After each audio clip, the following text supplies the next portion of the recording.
Salut, ici Maxime Johnson avec la Surface Pro 4, le successeur de la Surface Pro 3 qui connaît quand même pas mal de succès depuis à peu près un an et demi. Alors, qu'est-ce qu'on a de nouveau cette année? Bien, écoutez, premièrement, c'est de nouveaux processeurs. Donc, c'est des processeurs Intel Skylake, des cores de sixième génération.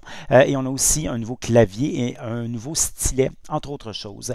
Alors, on va commencer par le clavier parce que pour moi, c'est ma principale nouveauté coup de cœur ici. C'est un clavier qui est donc toujours aussi mince, qui est toujours un étui en fait, plus qu'autre chose, mais qui est maintenant avec des touches beaucoup plus espacées. Alors, ça écrit vraiment mieux. On a plus d'espace pour ses doigts et aussi les touches sont un petit peu plus fermes. Donc, ça, c'est un autre point positif. Le pavé tactile aussi a été agrandi. Il est maintenant aussi recouvert de verre, donc il est un petit peu plus lisse.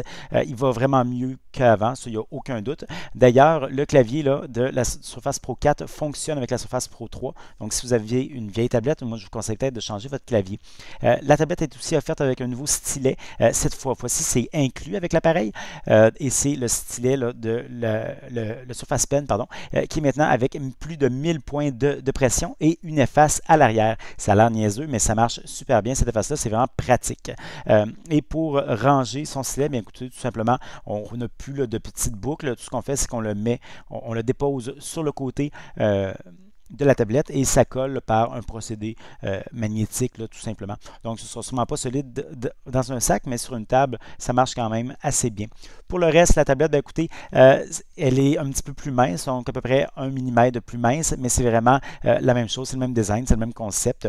L'écran est un petit peu plus grand, donc c'est un écran de 12,3 pouces plutôt que de 12 pouces, mais le format de l'appareil, lui, reste le même et c'est ce qui permet là, de pouvoir s'en servir autant avec un clavier de Surface Pro 3 que de Surface Pro 4 parce que c'est vraiment là, la même forme. Donc tout le reste, le pied derrière, c'est la même chose.